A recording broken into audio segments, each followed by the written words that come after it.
Hello friends, welcome well in my channel Education John Plus. My name is Ayush और friends आज हम discuss करेंगे आपसे जो आपका CBSE class 12th HP board exam होने वाले हैं उसमें आपको important topics all over physics जितने भी आपके 10 यूनिट्स हैं इस यूनिट्स में कौन कौन सी इम्पोर्टेंट डेरिवेशन जो आपको ज़रूर करनी चाहिए। और अगर आप चाहते हैं कि मैं इन डेरिवेशंस को आपको कराऊं एक इजी मेथड्स में तो आप मुझे कमेंट कर सकते हैं वीडियो के एंड में। अगर आप चैनल पे नए हैं तो चैनल को सब्सक्राइब करें, वीडियो को लाइक करें। अगर आप नहीं जानते मुझे that is my name is Ayush Kumar Anduria. ठीक है, आप मुझे इंस्टाग्राम पे लाइक कर सकते हैं और इंस्टा फॉलो कर सकते हैं और फेसबुक पे आप मुझे रिक्वेस्ट भी भेज सकते हैं। और मैं Jawaharlal Nehru government engineering college Sundar Nagar district Mandi में पढ़ता हूँ। ठीक है, I am studying in this. I am next. So friends, introduction is very important, so हम डिस्कस करेंगे। That is my name is Ayush Andoria. ठीक है, मेरा नाम आयुष अंदोरिया है और 9.5 CGPA मेरे CBSE बोर्ड में आए हैं। 85.6% मेरे CBSE में आए हैं। And I M JEE qualified, also a dropper from Akash institute. ठीक है, मैंने यहाँ लिखा नहीं पर मैं अगली वीडियो में लिखूंगा। And I am BTech civil engineering first year. ठीक है, चले तो सबसे मेन चीज़ आपको बता देते हैं जो हमें आज मैं आपको बताने वाला हूँ। देखें तो अब हमारे पास जो फर्स्ट है electric charges and electric fields. क्या electric charges and electric fields के बारे में तो सबसे मेन बात आपको बताएंगे। तो सबसे पहला टॉपिक है important, coulomb law in vector form is very important. और ये न्यूटन थर्ड लॉ के साथ कैसे एग्रीमेंट करता है, F12 is equal to minus F21. It's very important. Electric field intensity on equatorial line, axial line of an electric dipole. तो आपकी electric field intensity equatorial line पे और एक्सियल लाइन पे इलेक्ट्रिक डाइपोल में, तो मैं आपको वो बता सकता हूँ। ये भी आपकी इंपॉर्टेंट है। Electric field intensity at various point due to uniformly charge spherical shell, thin shell and thick shell. ठीक है फ्रेंड्स, HP बोर्ड की बात करें तो HP बोर्ड में हमारे पास वो सिर्फ सरफेस पे रह गया है, डेप्थ पे कट गया है। नेक्स्ट है electric field intensity due to infinite plane sheet.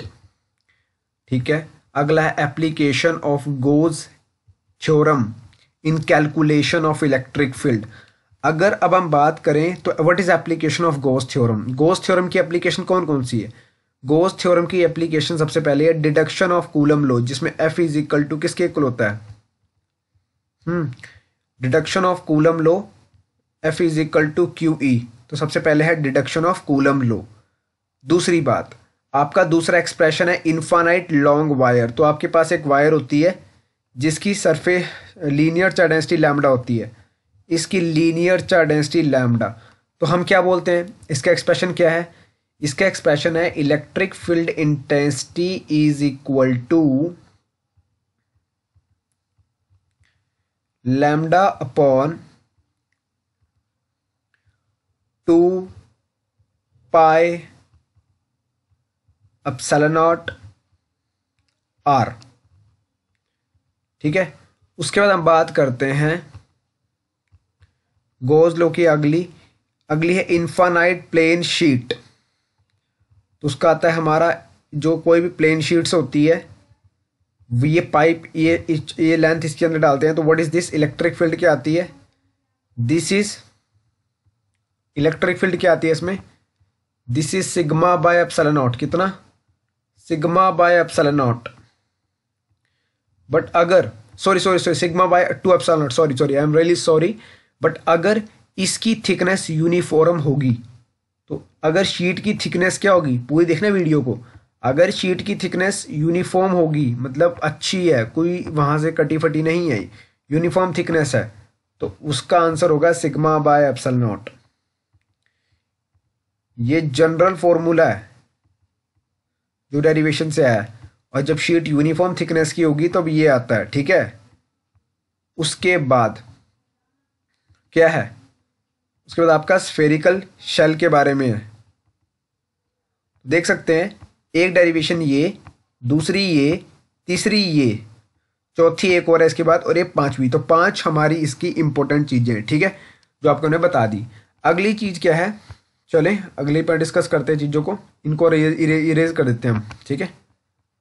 अगर आपको समझ नहीं आता तो वीडियो को पॉज करके बैक करके देख सकते हैं।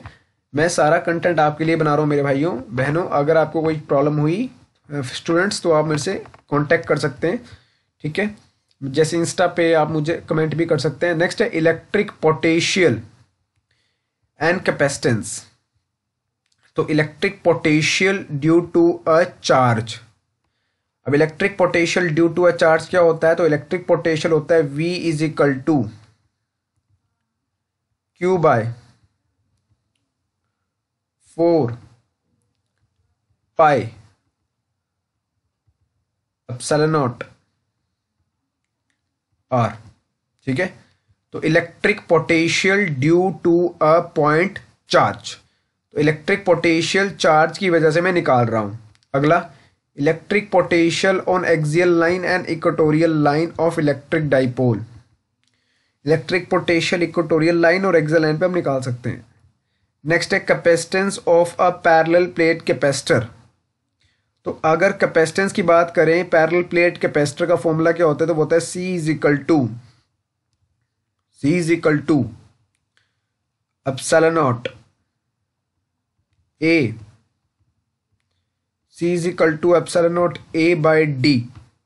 तो कैपेसिटेंस का फॉर्मूला क्या है, C is equal to epsilon not C is equal to epsilon naught A by D। This is your capacitance of parallel plate capacitor. C is equal to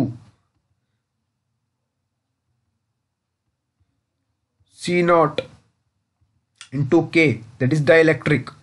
ये कैपेसिटेंस का फॉर्मूला है। But अगर मैं बात करता हूं विद डाइलेक्ट्रिक स्लैब, तो मैं आपको इसका एक्सप्रेशन लिखना चाहता। विद डाइलेक्ट्रिक स्लैब के साथ इसका फॉर्मूला आता है C is equal to epsilon naught A by D minus T plus T by K। ये आपका फॉर्मूला है, ठीक है। और अगर मैं बात करता हूं अगर मैं बात करता हूं विदाउट डाइलेक्ट्रिक मीडियम, तो क्या होगा, C is equal to epsilon naught. देखो आपको मैं बढ़िया बता रहा हूं, ध्यान दे इसको। C is equal to epsilon naught A by D minus T। अगला क्या है, energy stored in a capacitor. भैया एनर्जी कितनी स्टोर्ड होती है कैपेसिटर में, तो कैपेसिटर में कितनी एनर्जी स्टोर्ड होती है, बताओ मेरे भैया। सबसे पहली बात तो ये है कि एनर्जी, कौन सी एनर्जी स्टोर्ड होती है उसमें, पोटेंशियल एनर्जी। कौन सी, इलेक्ट्रोस्टैटिक पोटेंशियल एनर्जी, जिसकी वैल्यू क्या है। चलो आपको सारी एनर्जी के फॉर्म लिखवा देता हूँ, आपको दिक्कत भी नहीं पड़ेगी और आपको लगेगा कि भैया ठीक है, क्योंकि मेरे भाइयों पूरा बताना मेरा काम है, ठीक है। इसलिए नहीं कि आप मेरे चैनल पे बार बार आए, नहीं, आपको कहीं भी आपको गलत इन्फॉर्मेशन नहीं मिलनी चाहिए। सबसे पहले हमारा क्या आता है, Q square charge by 2C। अब Q is equal to CV होता है, इतना तो पता ही है, तो CV है ना, तो CV स्क्वायर बाय 2 इंटू, ठीक है। उसके बाद क्या, 1 बाय 2। CV स्क्वायर है, एक C और V ले लिया, एक V बच गया, ठीक है। तो ये आपका फॉर्मूला है, दिस इज द एनर्जी, जो आपकी एनर्जी स्टोर्ड है कैपेसिटर में। This much amount of energy that is stored in capacitor, ठीक है। ये चलो आगे चलते हैं। अगली यूनिट हमारी है करंट इलेक्ट्रिसिटी। कौन सी, करंट इलेक्ट्रिसिटी। अब आपको ये दे रखा है कि ये 2021 बोर्ड एग्जाम के लिए, ठीक है। अब करंट इलेक्ट्रिसिटी हम यूनिट की बात करेंगे तो इसमें हमें expression for drift velocity, drift velocity का एक्सप्रेशन क्या है, V D is equal to, ठीक है, V D is equal to E E electron upon E into electric field E by M into tau. What is tau, relaxation time. और अगर मैं बात करूंगा तो what is electric field, electric field is equal to V by L. What is this, electric field कितना होता है, we by L. Next, what is the relation between current and drift velocity, current और drift velocity का relation क्या है, current I is equal to N A and E and V and D. This is a relation for current and drift velocity मेरे भाई। अगला, series and parallel connection of register, derivation and numerical problem. अगर series connection की बात करें तो HP board में cut गया है पर आपको याद रखना है, ठीक है। रजिस्टेंस इन सीरीज, ठीक है, रजिस्टेंस सीरीज मतलब कोई भी आपके एक रजिस्टर ये और एक रजिस्टर ये, तो ये आपका रजिस्टर 1 है और ये रजिस्टर 2 है। इन दोनों रजिस्टरों को कैसे कनेक्ट करा सीरीज में, तो ये है R1 और ये R2, ठीक है। अब हम बात करेंगे पैरेलल की। अगर ये देखो ये और ये, तो ये दो रजिस्टर की बात कर रहे हैं, ये दोनों रजिस्टर, ये R1, ठीक है, ये R2। अगर ये पैरेलल ज्वाइन है तो 1/RP is equal to 1/R1, parallel में 1/R2। Kirchhoff law and some simple application. देखो किरचॉफ लॉ क्या होता है, किरचॉफ लॉ दो टाइप के होते हैं। किरचॉफ सबसे पहला लॉ किरचॉफ जंक्शन लॉ। कौन सा लॉ,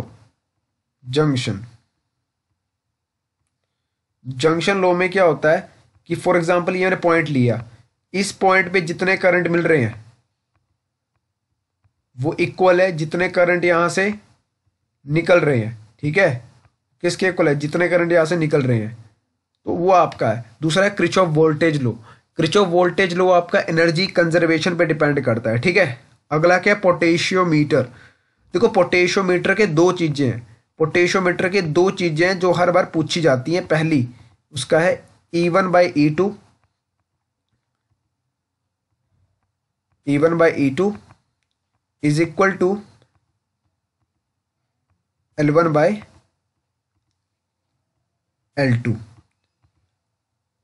पहली तो ये, और एक और है जो मैं आपको यहां लिख दूं, चलो ठीक है, ये लिख देता हूं। इंटरनल रेजिस्टेंस क्या होता है, वो होता है E/V -1 × R। ये आपको मैंने बता दिया। अब हम अगले चैप्टर पे चलते हैं जिसका नाम है चैप्टर का force on moving and magnetism, ठीक है। इसमें क्या कहते हैं, सबसे पहला है टॉपिक है इसमें application of Biot-Savart law. What is the application of Biot-Savart law.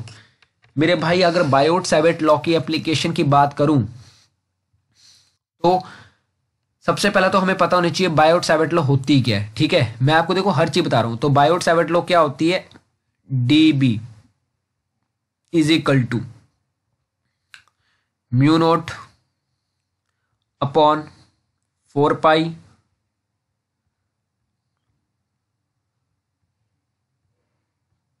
I DL sine theta upon R²। ये तो सबसे पहले आपकी बायोट-सैवर्ट लॉ है। क्या है ये, बायोट-सैवर्ट लॉ, यही तो है बायोट-सैवर्ट लॉ। अब एप्लीकेशन है calculation of magnetic field circular loop. तो सर्कुलर लूप में मैग्नेटिक फील्ड कितनी आती है, वो आती है B is equal to μ0 upon 4 pi, ठीक है, 4 pi 2 pi I by R. तो B is equal to mu naught upon 4 pi 2 pi I by R. This is the magnetic field due to circular loop at centre, ठीक है। Ampere law और उसकी application और magnetic field due to infinite long straight wire और solenoid के बारे में।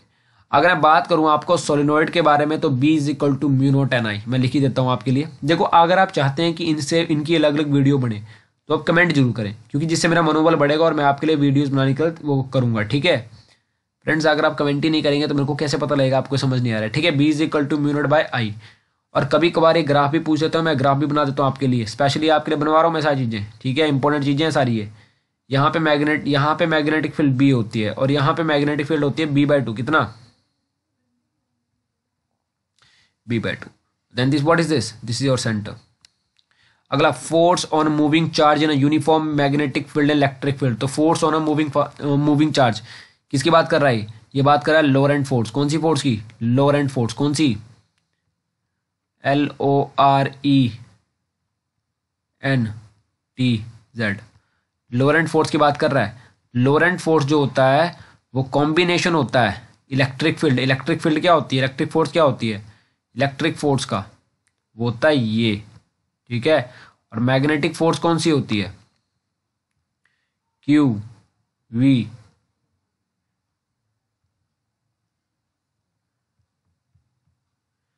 Sign theta. This is your formula. What is cyclotron. पहली बात आपको बताऊं, साइक्लोट्रॉन कट चुका है, इसको आपको करने की जरूरत नहीं है, ठीक है। HP बोर्ड बोल रहा हूं मैं आपको दोबारा, HP बोर्ड में साइक्लोट्रॉन कट चुका है। ये वीडियो HP बोर्ड वालों के लिए है, note CBSE। Force on a current carrying conductor uniform magnetic field. तो what is force, F is equal to I current, L B sine theta. This is your force. Force between two parallel conductors infinite, जो two parallel conductor, कितनी force है देखो, mu naught upon 4 pi, कितना 4 pi 2 I2 I1 I2 by R। Force is equal to mu naught by 4 pi 2 I1 I2 by R। Torque experienced by a current loop in uniform magnetic field. तो torque कितनी है, torque is equal to MB sine theta. What is torque, MB sine theta. Moving coil, galvanometer and current sensitivity, ये सब कुछ cut चुका है HP board में, ठीक है। अगला, magnetism and matter. Current loop as a magnetic dipole and magnetic dipole movement. Magnetic dipole movement of a revolving electron, ठीक है। Magnetic intensity due to bar magnet along axis और perpendicular to axis. तो along axis का मतलब है कि axial line पे, और परपेंडिकुलर मतलब equatorial line. Torque on a magnetic dipole in uniform magnetic field and properties of a paramagnetic and diamagnetic and ferromagnetic substances, ठीक है। अगला चैप्टर में बात डिस्कस करते हैं तो electromagnetic induction and alternating current, जिसको हम EMI भी बोलते हैं। इलेक्ट्रोमैग्नेटिक इंडक्शन की बात करते हैं तो इसमें सबसे मेन है मोशनल EMF, इंड्यूस EMF। अगला म्यूचुअल इंडक्शन, सेल्फ इंडक्टेंस, ठीक है। अगला हमारा chapter 7 alternating current. Alternating current में relation between the RMS value, peak value, current, EMF। और अगला है reactance, impedance, average power in series, LCR, LR, CR, LR circuit. Resonance in series LCR circuit, numerical problems and derivation. अगला हमारा है electromagnetic waves. Electromagnetic waves हमारे पास क्या है, displacement current and characteristics and properties of electromagnetic wave and electromagnetic spectrum. Displacement current की जब बात करते हैं तो डिस्प्लेसमेंट करंट का सिंपल मतलब है कि ऐसा करंट जो एक एग्जिस्ट करे एक रीजन में जहां पे इलेक्ट्रिक फील्ड हो, इलेक्ट्रिक फ्लक्स हो, टाइम के साथ चेंज होते हैं। ठीक है, अगर हम बात करें what is the properties of electromagnetic wave, वो दो इसकी सबसे मेन बहुत सारी प्रॉपर्टीज है, बट बेसिकली पेपर में कौन सी पूछी जाती है वो है कि भैया इनके पास मोमेंटम होता है जिसको बोलते हैं U bar C, light vector optical effect के लिए यूज होते हैं। इनकी डेरिवेशन पूछी जाती है कि भैया जो एवरेज वैल्यू है इलेक्ट्रिक एनर्जी डेंसिटी की वो मैग्नेटिक एनर्जी डेंसिटी कैसे इक्वल होगा। इलेक्ट्रोमैग्नेटिक स्पेक्ट्रम क्या आपको वेवलेंथ लर्न करने की जरूरत नहीं है हर किसी की, बट आपको मेन क्या याद रखना है, इनकी radio wave GXUVIMR, increasing order of wavelength, decreasing order of frequency. ठीक है, ये आपको याद करनी है। अगर आप चाहते हैं हर चैप्टर पे सेपरेट वीडियो बने इन वन शॉट तो आप मुझे कमेंट जरूर करें। ठीक है, नेक्स्ट फ्रेंड्स हम बात करते हैं ray optics and optical measurement. तो जिसमें हमारा रे ऑप्टिक्स में है टोटल इंटरनल रिफ्लेक्शन, दूसरा है हमारा मिरर फॉर्मूला, तीसरा हमारा लेंस मेकर फॉर्मूला, अगला हमारा refraction and dispersion of light through a prism, अगला है हमारा scattering of light, blue colour of sky, reddish sky, appearance of sun at the sunrise and sunset, microscopes and astronomical telescope, ray diagram, refractive index of a prism, refractive index of a prism and condition for minimum deviation. अगला हमारा wave optics, optics दो part में divide है, पहला है रे और दूसरा है वेव ऑप्टिक्स। अगला हमारा यंग डबल स्लिट एक्सपेरिमेंट सबसे मेन है, अगला हमारा डिफ्रैक्शन यूजिंग सिंगल स्लिट, और अगला हमारा पोलराइजेशन जिसमें नाइकोल, टॉर्मलिन, क्रिस्टलाइन जो होते हैं हमारे। ठीक है, अगला हमारा dual nature of radiation unit 7, जिसमें हमारा ड्यूल नेचर ऑफ रेडिएशन में हमेशा इलेक्ट्रॉन एमिशन और उसके टाइप्स के एमिशन होते हैं, और उसमें फोटो इलेक्ट्रिक इफेक्ट जिसमें बहुत मेन है, और हर्ट्ज एंड लेनार्ड ऑब्जर्वेशन, और लास्ट है आइंस्टाइन फोटो इलेक्ट्रिक इक्वेशन। ठीक है, हाँ लास्ट में आपको बताना भूल गया, इसमें आप एक और ज्वाइन करें कि डी ब्रोगली वेवलेंथ जो होता है लैम्डा इज इक्वल टू, जैसे de Broglie hypothesis, H lambda is equal to H/mv, H/m/v। एक और आप करें lambda is equal to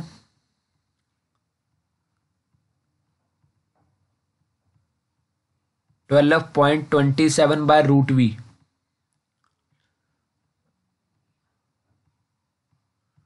√v angstrom. अगला ठीक है, तो ये भी हो गया, ये भी हो गया। हाँ, रिलेशन क्या है वेवलेंथ का, वेवलेंथ के बहुत फॉर्मूले, मैं आपको बता नहीं सकता कितने फॉर्मूले वेवलेंथ के, बट आपके लिए